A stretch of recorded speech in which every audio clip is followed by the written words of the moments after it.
you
What's going on, people? We are Tottenham TV. Into the semi-finals we go as we beat West Ham 2-1 last night at the Tottenham Hotspur Stadium. Didn't all have it our own way last night. It was a very nervy game, especially for me, or in the Tottenham Hotspur Stadium. I mean, I was there at the game last night and I was very tense. It was very tense in that stadium at times. Walked inside the stadium. There's a feel-good factor around the club right now. There really is, and you can see that with the reaction of the fans, the way the fans are behaving. I mean, I haven't felt like that walking into a stadium for a long time. The beers were being thrown everywhere. Spurs fans were absolutely causing carnage on the in the concourse in the South Stand. It was really good to see. The songs were flowing, the beers were flowing. And then you get into the game and the atmosphere carried on into the stands the first 10-15 minutes, and then West Ham kind of... I think after we scored yesterday, West Ham really started to play, and they had like 2 or 3 chances straight away after we scored. Hugo Lloris equal to them. But it was an interesting game last night. I think West Ham didn't play badly, did they? No. And we didn't play particularly that well. But we managed to get the win over the line. I think from our point of view, especially in the first half, defensively we were very open, but we were actually playing some good football. I thought Kane, Lucas, Bergwijn, along with Skip and Højbjerg, were actually linking up really, really well in the centre of the park, and we actually created a number of openings, especially Bergwijn. He seemed to be have a real spring in his step last night. Every time he got the ball, things started to happen. I was really happy for him. With Bergwijn, I felt that he started the game quite slowly. In the first 10-15 minutes, I felt like, you know, bad touches, running the ball in wrong directions and stuff like that. But I think once he kind of knuckled down in the game, he was our best player last night, and obviously it showed with the goal and the assist. The assist was brilliant from Bergwijn, and a lovely finish as well. Yeah, and the great thing about the first goal was he did exactly what Conte was talking about in terms of seeing him more as a potential player who can play up top and using his body to hold the play up and using his strength.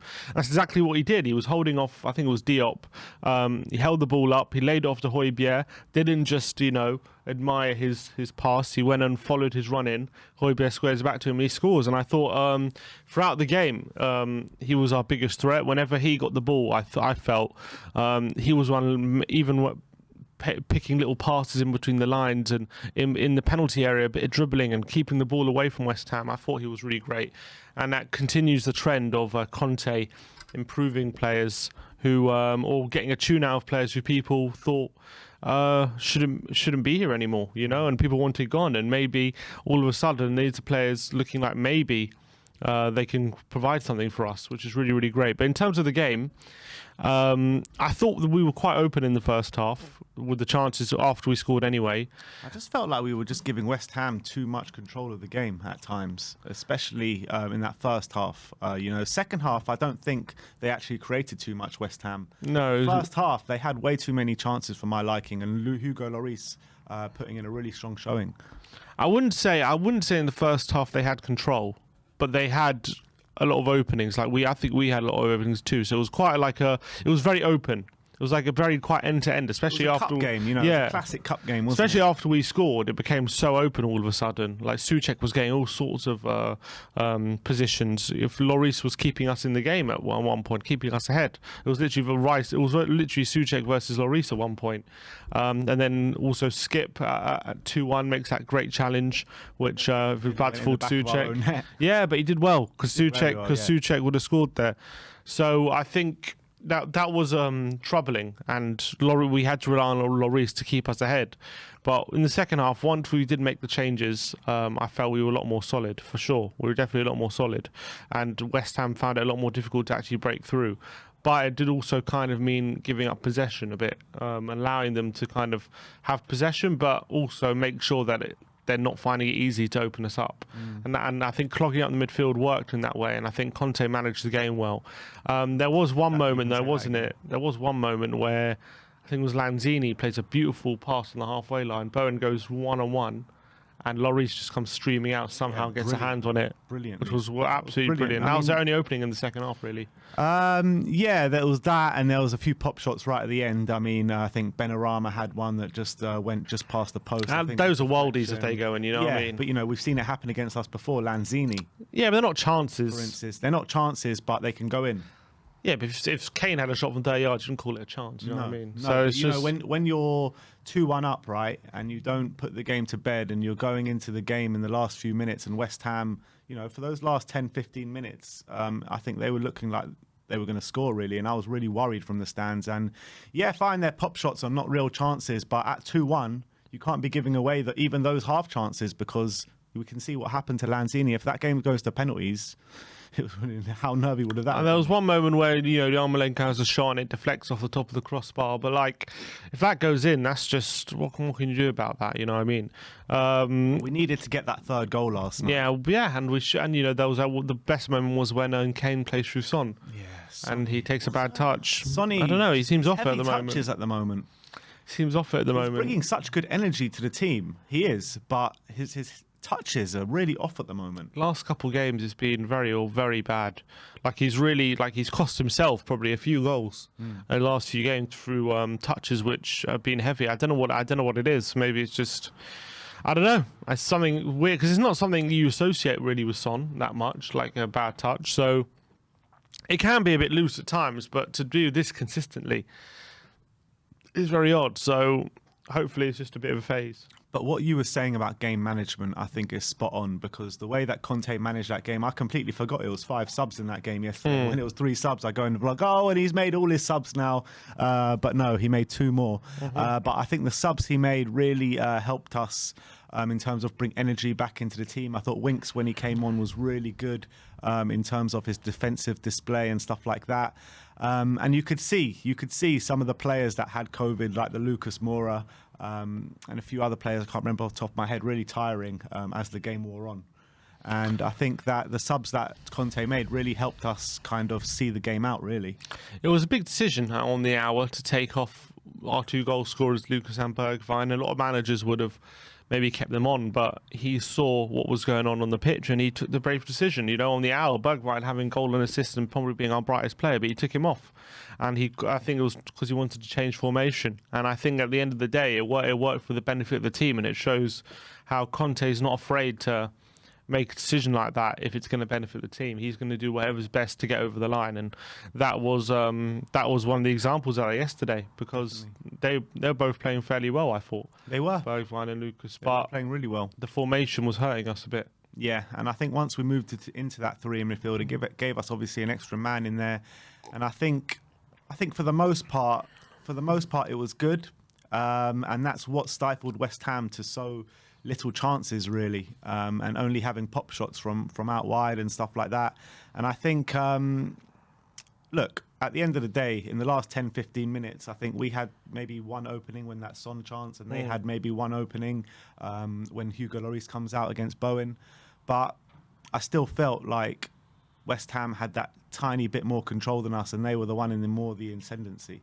Well, yeah, they're chasing the game, aren't Yeah. they? So you expect that. But Declan Rice, I must say, was brilliant, wasn't he? He was Declan Rice ran the show. In the Yeah, you could argue he was probably the best player on the pitch actually yesterday throughout the game, because I thought in the second half there were times where he's in the centre of the park and we've got like 2 or 3 players around him and he's just finding his way past them time after time again.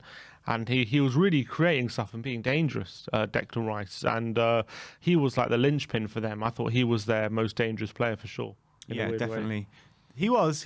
But I think in terms of our midfield, Højbjerg and Skip, first of all, that assist from Højbjerg was bloody brilliant. It was absolutely out the top drawer. You know, the way he turned his body round and found the perfect ball to Steven Bergwijn was brilliant. But I thought both of them, Højbjerg and Skip, played a really good game, especially Skip.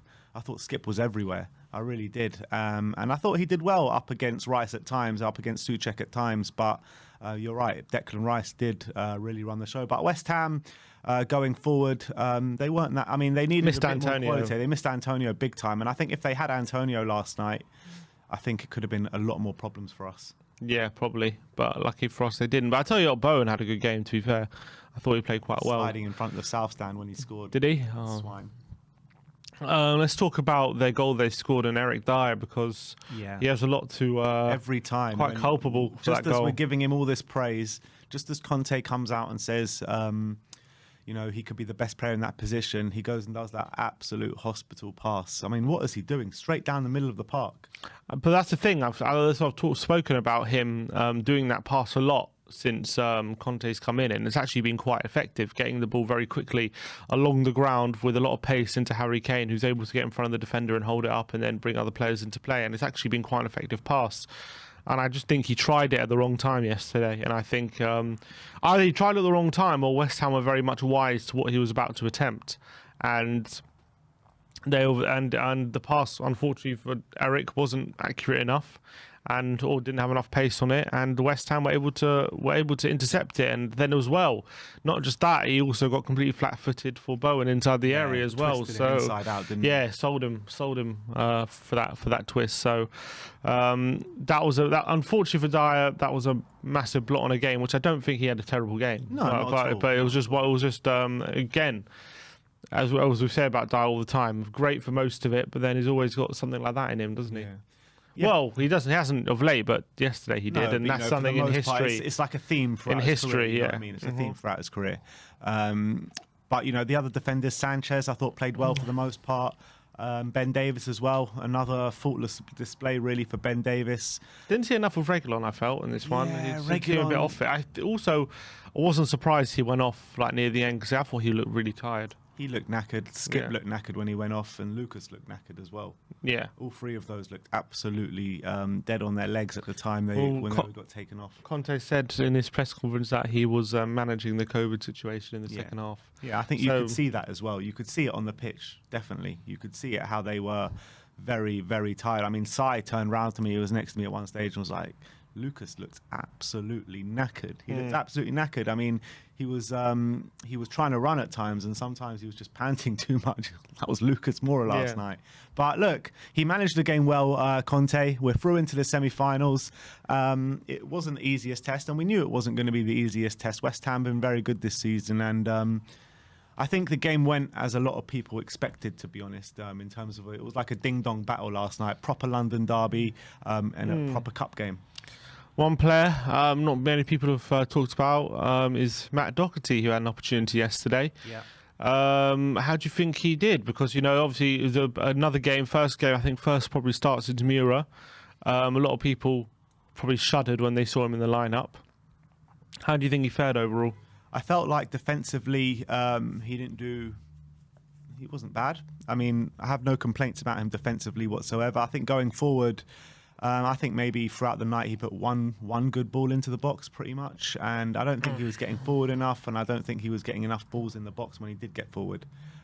So going forward, not good enough for me, but defensively sound, to be honest.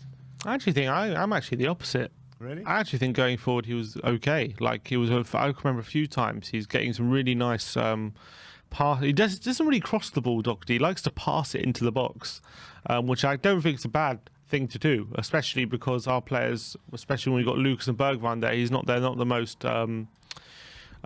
physical, they don't have the most height. But there was one moment I remember which he did it a couple of times, but he plays this very fast pass across the box, and Bergwijn got a touch ahead of Craig Dawson, and if Bergwijn gets that touch right, he's like in on goal. He just got the touch slightly wrong.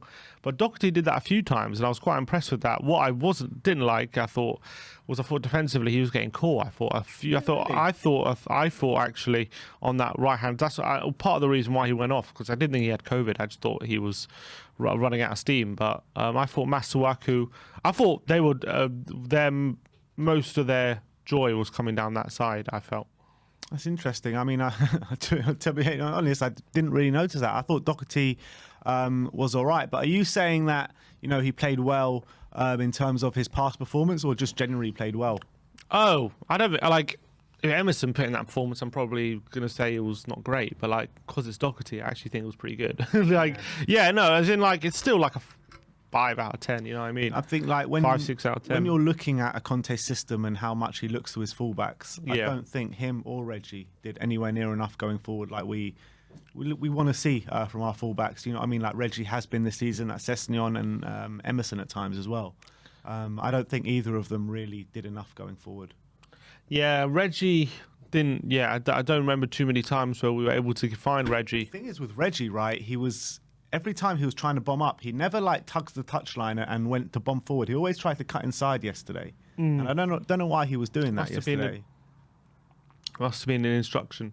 Must have been, but it wasn't really working. No, you want him out wide as far as possible because he's not the kind of player who's going to in the central areas get a cross on or get a shot in. I mean, or find a killer pass. He's going to be the one putting a cross in on the left hand side or getting beyond the last defender and squaring it. You know that's where his strengths are. So it was a bit strange to see him tucked in quite a bit more. And Ben Davis was the one a lot of the time to be providing a bit of width in a weird way, but. I don't know. So Conte's got some plan going on there. I don't know what it is, but I felt like, yeah, he didn't have his best game, Reggie or Doherty. Doherty had one of his better games for Tottenham, but I don't think Reggie had that great game. I don't think it was terrible. Again, I actually thought, yeah, defensively, didn't have too much of an issue with him. But I think Doherty, I don't think he was bad defensively. I just thought they, like Masuaku and especially Ben Rama when he came on, were definitely targeting him. You could see it, and a few times he struggled to really cope with it. But I think it was one of his better displays. You might be right, maybe towards the latter stages of the game, but I thought for the most part he was all right, Ben Davis. Yeah, well, it wasn't until the second half he started to struggle. Yeah, it wasn't until the second half. But look, we're through into the next round, 2-1. All you can ask, look, at the end of the day, it doesn't really matter. All you need to do is get into the next round of the Cup, and that's exactly what we did yesterday. Chelsea in the semi-final. Yeah. Arsenal play Liverpool. It looks like it is going to be over 2 legs. Does that benefit us over 2 legs? I reckon so. Because in a one-off tie, I don't know, does it benefit us? I think it more benefits us over a one-off tie. You think so? Yeah, why? Because I think Chelsea have a better squad than us, a better team than us, but on a one-off day, I think we can beat them. But over 2 legs, it's going to be difficult. They have Mendy and Ziyech going to be missing. Yeah. Which is, I guess, all right. Lukaku and Werner are off form at the moment. Or Spurs Arsenal final with this. Because Mane and Salah. I tell you what, it could easily happen where Salah and Mane both missing. Arsenal scrape through because they're not facing Salah and Mane, and they may get themselves into a full sense of security. And we take them in the final, which would be sweet. But in terms of Chelsea, I don't know. I don't know if it benefits us because it would. I guess it would have been at Stamford Bridge a one-off tie, wouldn't it? Is that right? It would have been. I guess so. The cat first, were they? Yeah, I guess so. I guess maybe because we've also got Arsenal coming up. We've got a very packed fixtures in January, don't we? January. We don't leave London, though. Chelsea, Morecambe, Chelsea, Arsenal, Chelsea. Chelsea 3 times in January. 3 times in Jan. And Arsenal as well, mixed in with there. So it could be an unbelievable month or it could be an absolute stinker. Yeah, it'll come in. I'm not sure. Would you rather win the cup game or the league game against Chelsea? If I told you now, you could only guarantee yourself one of those wins. I think it would have to be the cup game. Yeah. Just put ourselves in a final. Someone asked me that last night. Has to be the cup game. Has to be the cup game. As much as yeah, if it puts us in a final, has to be that. Mm-hmm. Has to be that. And there'll be opportunities to make up the points in the league anyway at this point. So that has to be. And if we can get ourselves in a final, that'll be fantastic. So are we away first or at home first? Away first. Away first. So I mean that benefits us. Yeah. Because last time, what was it, 2-3 years ago when we played them in the semi-final over 2 legs? We won 1-0 in the first leg. And then we lost 2-1 in the second leg. And we lost on penalties. I remember that so clearly. It was so cold at Stamford Bridge that night. Llorente scored, didn't he? Llorente scored, and oh my God, that was... And then, who was it? Dyer missed a penalty, and I can't remember who else. It was such a depressing night. But I remember playing quite well that game. We did. I remember we were 2-0 down at half time, thought we were crashing out, and then we really went back into the second half. We had no Kane on that day, I remember. I think maybe even no Son, I can't remember. Potentially. But I remember we really gave a really good fight, a really good fist of it, and Llorente played great. I remember he scored, and then he had an unbelievable chance, and he missed it, and we went to penalties.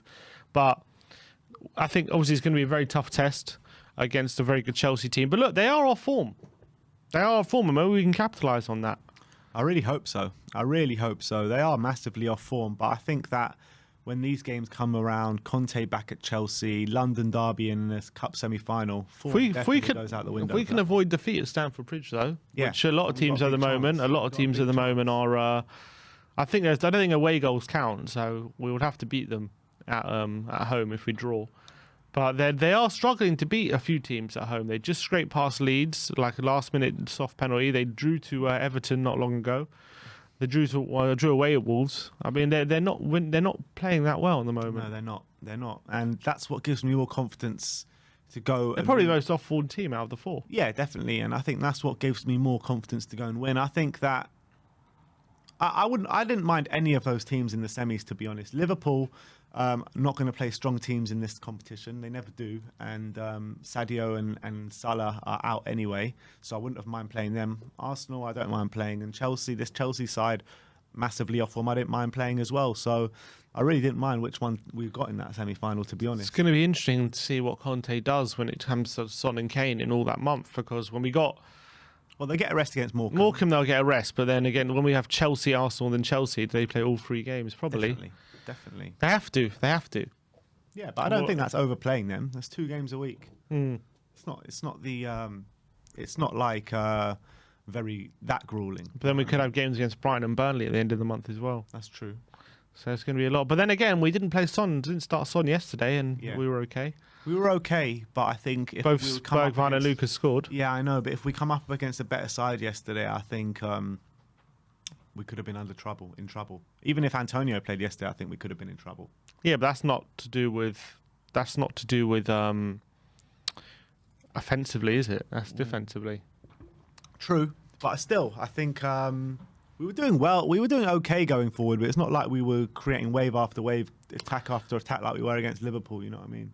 Yeah, but it's different because West Ham are a different team. So yeah. I actually think I was actually impressed with how we attacked yesterday, because we came up with we came up against a different kind of side who defended in a very, very organised way. Even with missing defenders, they still were very structured at the back. Played a 3 at the back. And I was actually very impressed with how we were able to get in behind and create openings.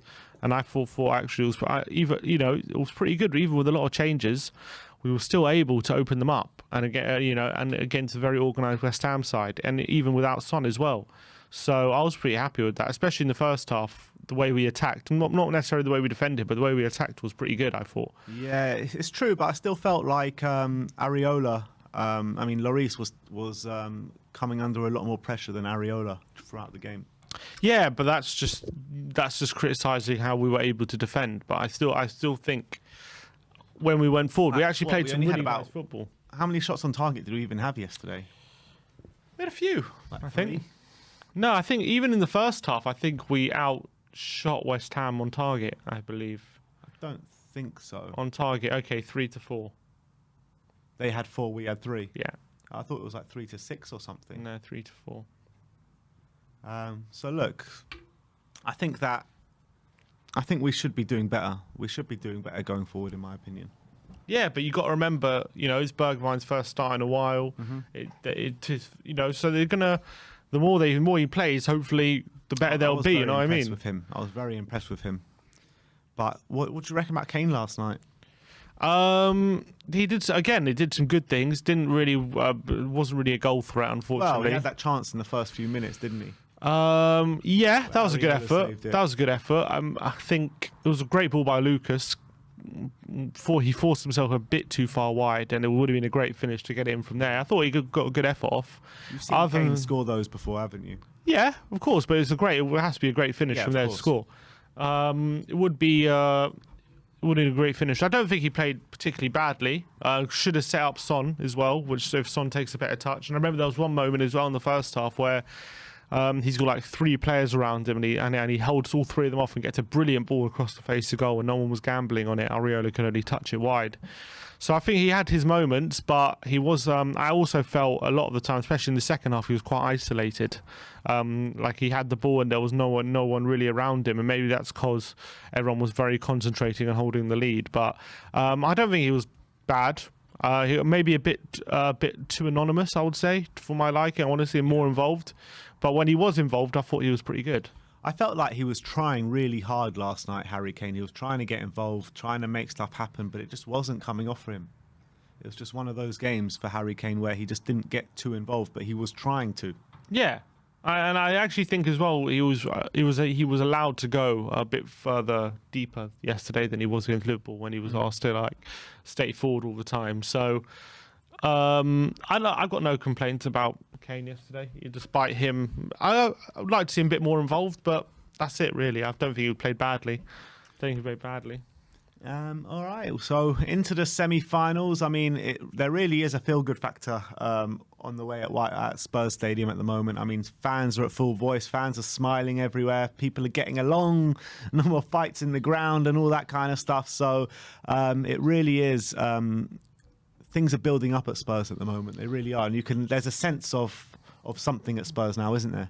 Definitely. And you, as you say, with the fans getting all positive. There's a feel-good fact. There's a different energy at Tottenham now. Conte's here. There's a different belief, definitely. A different element of belief now Conte is here. And that is crucial to building something. And I think because of his CV, like Pochettino had to really build that excitement at Tottenham when he came. It took him a while to really build it, build that energy. Like in his first season, like people were still on his back. People were still not happy with how we were playing, and it took time for him. But because of Conte's CV, and because of who he is and what he's won and what he's proven in the past, it's very easy for fans to get on side and get on board with him. And I think that's what we're seeing at the moment. 100%. Is he a bit lucky though? Not lucky, but we have had, because of all the games that have been postponed, we have had a long string of home games since he's come in. It's now obviously we've got Everton away, which we drew, and then we've had Brentford, Norwich, Liverpool, West Ham, and now we have Palace at home as well. And Leeds we had. And Leeds as well. And now so that's 5 or 6, so it's going to be 6 or 7 in a row, home games, which has definitely helped him. And maybe in terms of build an unbeaten run and a momentum. But is he lucky in that way, or is it just is it home games doesn't make too much difference? No, I think he is fairly lucky in that way. He is, because I think that the games that we've played, the games that you mentioned, the Leeds, Brentford, Norwich at home, even under Nuno, you're still thinking we should be winning those games. You know what I mean? So I think he has had a bit of luck, but I think it's worked massively in our favour because it's helped us build that confidence, building block by building block. And, you know, we went into that Liverpool game where we would have got sliced open under Nuno probably, and we put in a really good account for ourselves last night. Hard-fought victory against a good West Ham side, you know, in the Cup, where West Ham have, they've beaten us in the last 3 games we played them or something stupid like that. So I think that he's been lucky, but he's doing very, very good work, and you see the signs of progression literally every single game. You're seeing us getting better and better. And it's interesting as well because this whole COVID situation where people argue whether it's helped us or not. But if you cast your mind back to before this all happened, before the games got, it seems like ages ago when all these games are getting called off. But to cast your mind 2 weeks ago, he was playing the same 11 every game pretty much against Norwich, against Leeds, apart from when he first came. Yeah, apart from when Skip was suspended and the Winks came in, he pretty much had a settled 11. It looked like he didn't trust anyone else. It looked like this is his 11, and and the other players he didn't trust, and the other players, it's going to be very difficult for them to get a look in. But ever since this happened, and he's been either because he's had a better look at these players, or because of necessity, because other players just simply couldn't play, he's been been using the other players like Winks, Dele, Bergwijn in the first 11. As I was about to say, was it always the plan, or did this COVID situation force him, and has that benefited us in a way that maybe we can now see these players in a different way and we can start using them? I don't think he was forced to do it. I think it was always a plan where he was going to have to use all these players. He said, I'm not sure if he said it or if it was from Alistair Gold or Dan Kilpatrick or one of these people, but when he first came in, there was a sense that he didn't want to rock the boat too much and he wanted to carry on with the same players that had been playing. But he always said everyone's going to get their chance, didn't he? Yeah. He always said everyone's going to get their chance. And now, more or less, everyone has got their chance. Mm-hmm. And they're taking it. And everyone have taken it pretty much. There's not one player really that hasn't taken their chance apart from maybe Matt Doherty. You know what I mean? you can argue that he hasn't, or you can argue that he has. I mean, it's a bit in the middle. But apart from him, everyone has taken their chance. Harry Winks, an absolute sensational performance against Liverpool. Steven Bergwijn. You know, these players, right, have probably all put in their like best performances over the last 3 years in a Spurs shirt. So I do think it was always the plan to always give them a chance. Yeah, but he said it himself, Conte.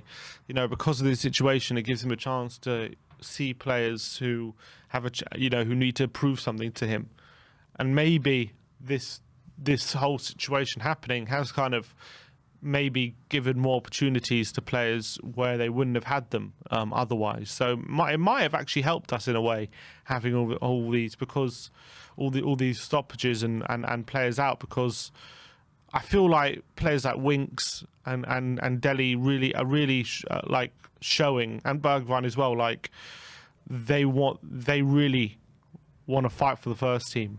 You know what I love about this all is that any player is coming in and stepping up, right? And it's just not like what Nuno had, like these two different teams, that the Class A and the Class B. There's nothing about that anymore. It's Team Tottenham now. You know what I mean? Everyone is singing from the same hymn sheet. Everyone is fighting for the same cause, and that is what I love about it. It's like if Son has a bad game tomorrow, and Steven Bergwijn's waiting in the wings, he'll have no qualms to bring in Steven Bergwijn ahead of Heung-min Son. It's all about who plays the best. And we're looking less like individuals and relying on individual things. And we're proper structure about us, isn't yeah, it? as in look at the goals we scored. Okay, Bergwijn for the second goal was a bit of individual quality, but the first goal, really great link-up play. It was everyone working together, you know. Højbjerg laying off to Bergwijn, holding off the defender, laying off back to Højbjerg, getting in the box. Like, there definitely seems to be patterns of play, which you can clearly see on the pitch that have been worked on. And everyone seems to know their role, and that is I think that is why we're seeing much better performances from individuals, because they're not just individually performing well. They're going into a structured team, which everyone knows their role and everyone knows what they're doing. Whereas, suppose under Nuno, I don't think the players actually knew what they were doing half the time. I think especially on the ball, we knew that, didn't we? They were so confused. They had no idea what they're doing, and Conte gives them such specific instructions. You know, you got to do this, pass there. You know what I mean? He has got such an attention to detail. It's unbelievable, Antonio Conte, and I've never seen anything like it, to be honest. And every single player knows exactly what role they're doing, and the whole team as a structure knows exactly what they're doing, and that's the difference here. Yeah, that's just what I'm really, really enjoying watching Conte, for sure. It's going to be interesting, though, when we do come up against Chelsea, because last time we played them, it was under Nuno, but this time it's under Conte, but both teams like to play three at the back. So we haven't come up against that, like a team who's like us, who kind of that's their formation. It's going to be interesting to see how we fare, like what formation we do play against them. Do we go with a 5-3-2, which possibly, or do we go with a 3-4-3, which is what Chelsea like to play? Are we playing them early Jan or late Jan? Early, third. And we're playing them twice in a week, so third, then Morecambe, then the second leg. Right. Oh, really? It's that quick, is it? I believe so. So at least they'll have that rest in the Morecambe game, because I imagine for the Morecambe game we'll play a very much weak team. Have to. Are we at home? We're at home. We're at home, yeah. So it should be all right. Should be all right. I mean, unless if that Wickham at home game was anything to go by, you know what I mean? There's a comment here from 2J. He says, we played well against Liverpool because we moved to a 3-5-2, but then yesterday, as soon as we moved to a 3-5-2, we couldn't get a single shot on target. Still not sure what our best setup is. But it added steel and protection to us when we did move to three in the middle, though. That's what I think he's missing here. When we went to a 3-5-2, all of a sudden we became very difficult to break down, and they couldn't really fashion a proper chance. Whereas before, Hugo was called into action many, many times. Yeah, definitely. But look, that is our match review of the game yesterday. Spurs into the semi-finals for a second year running of the Carabao Cup. We face Chelsea, and the other semi-final is Arsenal against Liverpool.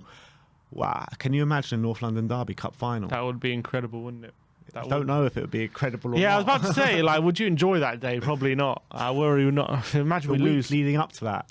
If we ever lost to Arsenal in a cup final, I wouldn't be able to live for myself.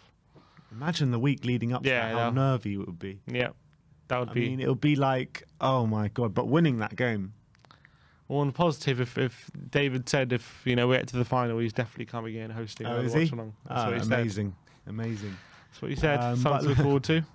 Look, let's move on. Let's have a look at Antonio's press conference from last night. I think we'll leave you with Antonio's press conference, and then we're going to end the stream after that, seeing as we have to go very shortly. But look, thank you everyone for joining us today. We'll leave you with Antonio's press conference, and we'll see you much later today as we've got some more content coming your way, player ratings, Tottenham update, and the Predict the Prem as well. So thanks everyone for joining us today, and come on you Spurs.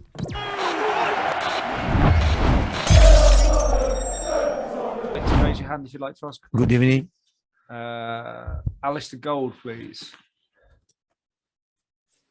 Congratulations, Antonio. Thank you. Could just ask you what you made of the performance tonight? Yeah, the performance was good, I think, and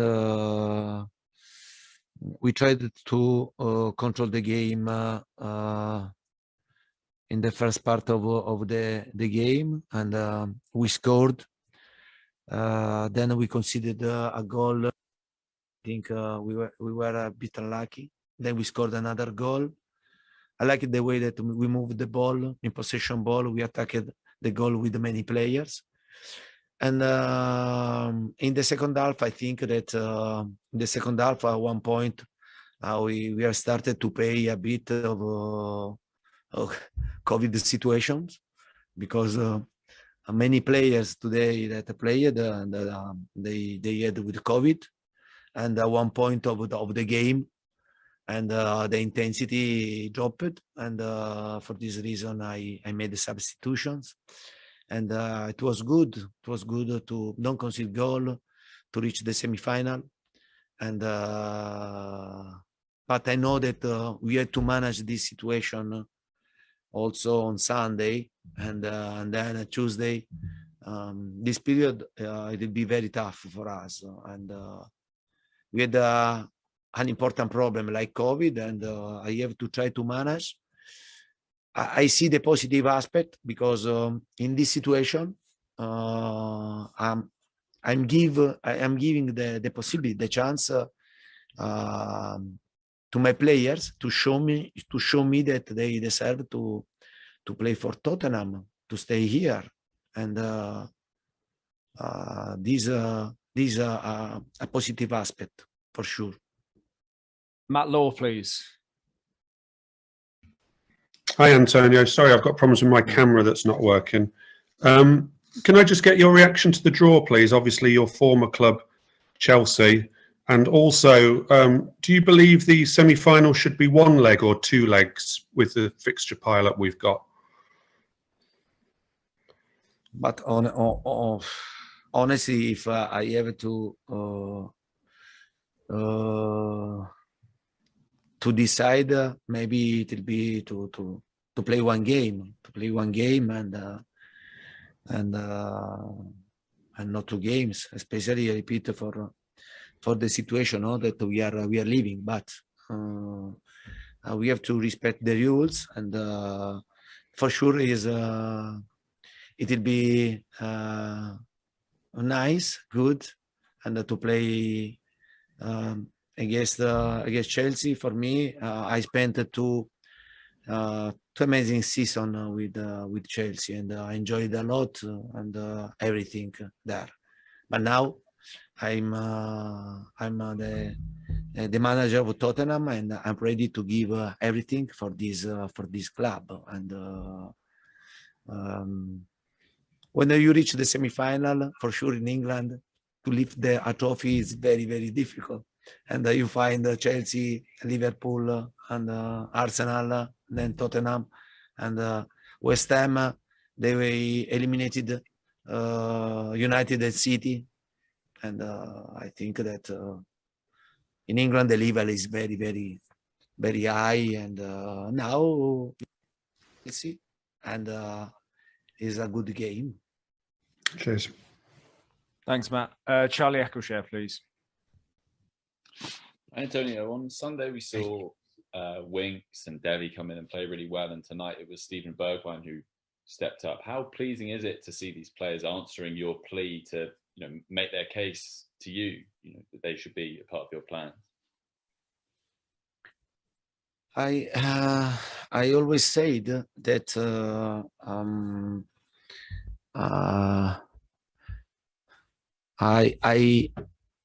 I found a group of players that they showed me from the first day a great commitment, good behavior, and a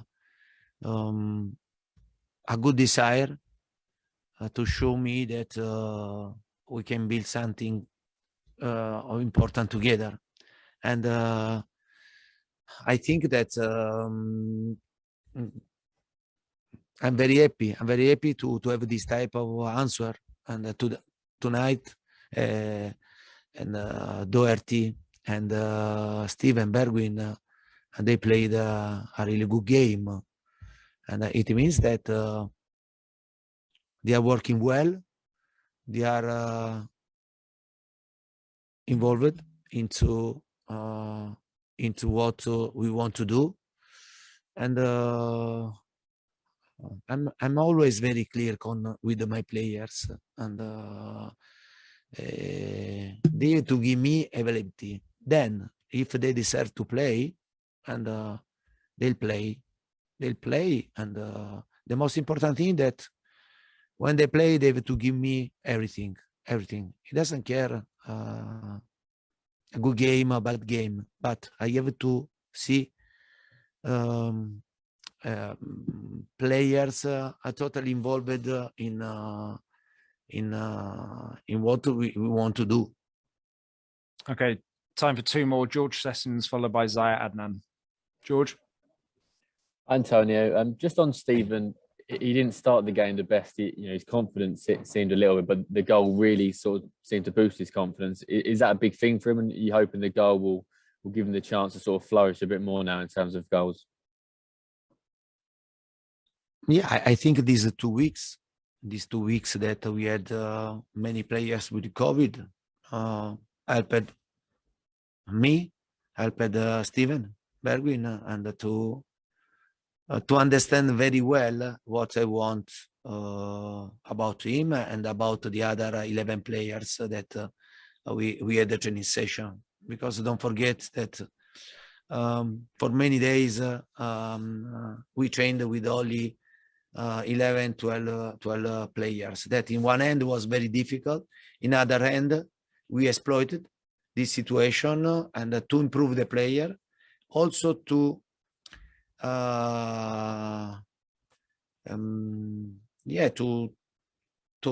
prepare, to play the game with this player, and for sure Steven should play against Leicester, against Brighton, and a game that they were postponed, and with him also other players.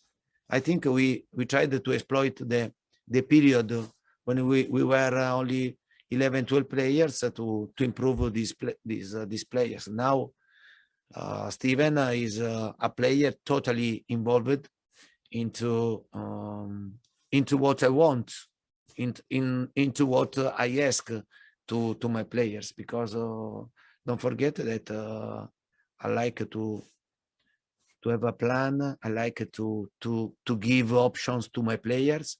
Every single player has to know what I want during the game, offensively and defensively. Okay, and we'll finish with Zaya, please. Hi, Antonio. Hi. In the last press conference, you said that you would like to improve each and every player at Tottenham. Do you feel that, like players like Lucas Moura tonight, for example, I thought he was excellent. Do you feel that you're actually achieving this with the improvement on every player, and the performance of your views on the performance of Lucas Moura, please? Yeah, but we have only one way to improve our performance, and especially to improve the level of Tottenham. There is only one way, and only one way, and we have to try to to improve every single player, physically, tactically, technically, and only in this way we can try to be competitive. Then I know very well that you can reach one level, and then sometimes you need to improve the quality, no? Also, but we are working well, and many players that we are working. I'm seeing a big improvement. For sure, I'd like to see more personality, and when we have the ball, especially in the moment that we are suffering, but we are going step by step, and I know that I can't ask all of this in 2 months, but I'm sure that for this reason I'm asking patience, I'm asking time, because we need to improve if we want to try to be a bit competitive. About Lucas Moura, and Lucas is one of the best players in our squad, and he has great quality, and he links quality also with quantity, and then he's a wonderful person, because you can find on himself always a smile, and he's good, and I like to work with him. I like to work with this type of players. Thanks, everybody. Thank you. Thank you very much.